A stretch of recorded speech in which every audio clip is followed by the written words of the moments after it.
ચાર, પાંચ,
મસાલા ને બધું ખાગા કરી છે આ બધાને કઈ કઈ કંટાળે તમારા માવી તો તમને ઘેર કશું કહેતો નહીં બોલો હું કરવાનું એનો હવે કાલે વાત છે કાલે હું શું દક્ષા ચાપુ જોવા મળી હતી અરે ચાપુ હા એ વાત હું કરી છે અરે નવીનો કચરો વાળી આ પેલો કંપની કે હેવડી કોમ ના કરતી હોય તો આ બધા કરતા હોય કે હું એટલું બધું બોલે કે દેર જોડે બોલવા દેતો મને આવરો બોલવા દે આપણો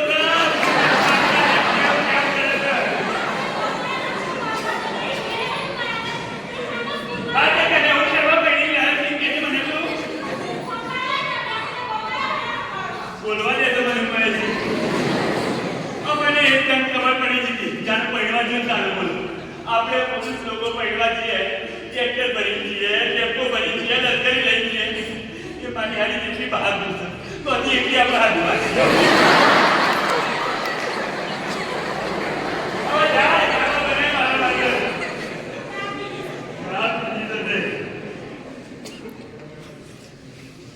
બચ્ચી બચ્ચી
સ્કૂલમાં મૂકી અમે અને જાય છે મને 7 વાગે લગી આવતું નહીં કે તમારો છોકરો તમારો મારો નહીં મારો તો આજે જ મોડું કર્યું નહીં તું કે દાદા તમારો અડધું મોર્નિંગ કેવું કે દાદા પેલો છોકરો સ્કૂલમાં જાય છે કે કયો આ ચીંટુડો દત્તનો છોકરો પાછો તો આજે 7 વાગે લગી આવતો નહીં મેં કીધું ખબર કાઢવા જવું છે તો મોડું આવતું હોય અલ્યા મોકલા પર તો કેમ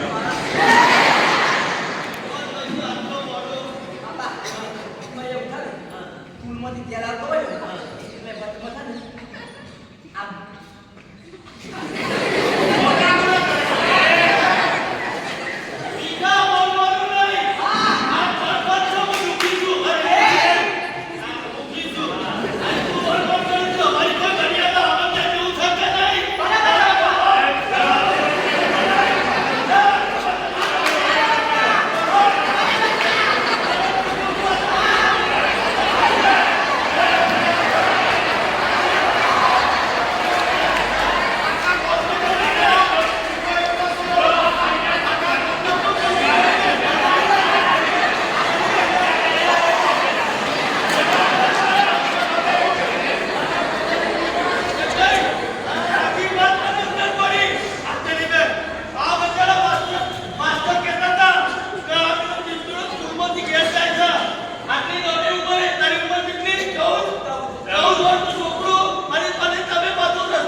અને એમાંથી એ તમે જુઓ તો પુખ્ત વયના લોકો વધારે મૃત્યુ પામે પુખ્ત વયના લોકો એટલે જવાન લોકો પાછી વાત તો પણ ખબર પડી એટલે તું શું કર્યું હવાય હા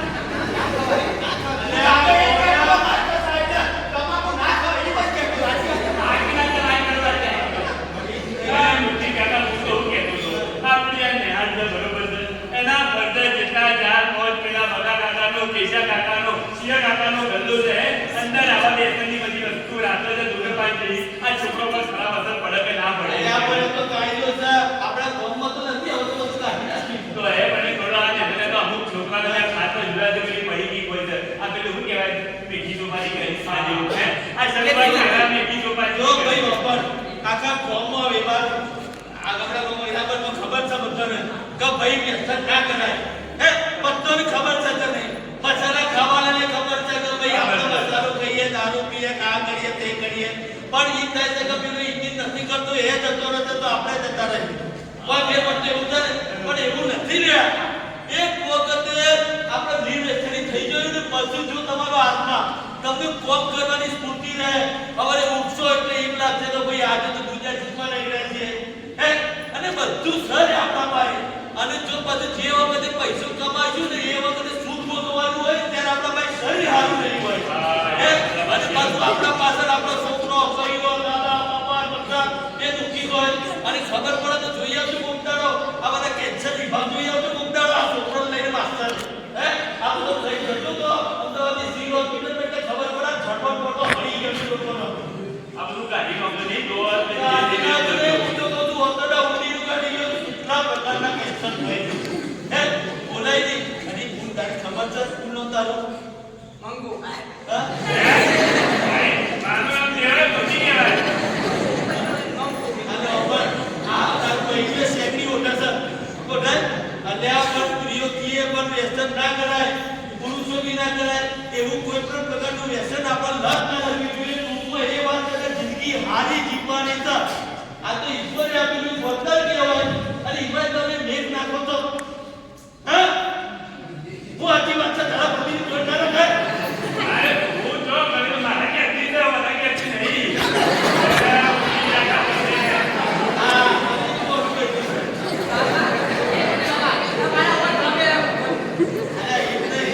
આ તો તે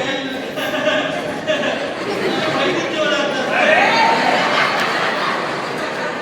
અહીંયા પેલા કિંમત કોઈ ઉભી ન કરે. બરાબર છે. ખોટા રસ્તે ચડી ગયા. આ મને ફેમિલી ના મને એકદમ આ ગુલાબપુરાની છોકરીમાંથી જોરદાર હતી. અરે હું જોરદાર. તો હું જોરદાર આ ગુલાબપુરાની છોકરી લાવ્યો બિચારી કરબે કાઢી તું અરે કરને ગાડી નહીં બની કે પડેલી ગાડી સબ કંપૂરો પડેલી ગાડી છે. એવું તો કર્યું બીકોમ કર્યું કામ તો બધું મારે કરવું પડે છે. આખો દાડો ગોમમાં નાખું છું હું આખો દાડો ઘેર કામ કરશું ત્યાં સુધી હું કામ કરું. જો ભાઈ યારી તો લાલ લાલ કરી. અલ્યા માસે પણ બીજી વાત જાણે તો તમે તમારું કુટુંબ બેઠો એ ભગવાન કોનું કહ્યું છે આમ હવે કાલ તો બની નહીં. ભાઈ અમર જો તારી એક વાત 100% કહી દઉં તું આ ગામનો છોકરો કહેવાય તે તારા મા બાપ તો કરો પણ આ ગામનું ભવિષ્ય છે તું હા. અને તારા ઉપર તારા મોનિટર છે તું હવા હવા ભણી જાય. અને અમર શિક્ષક તમારે જે ભેગા થઈ આપણી સ્કૂલના જેટલા છોકરો છે એ બધો જો યુદ્ધ કરવા માટે તૈયાર હોય ને યુદ્ધ બનવા તો એક વ્યક્તિ વ્યસન કાઢી માતા ગોપો બધો જો પત્તરા કેટલી વ્યસન કાઢી તો ગોપ ઉતરી જાય. અને બાપાને આપણે ધીરે ચડી જવાનું તો બાપા ના ખવાય એટલે ના ખવાય કોઈ તો વ્યસન કોઈ તો મુખ ખબર પડી હા. બેઠક કરો. હા, ભૂલ છે ને પેલા મા બાપ.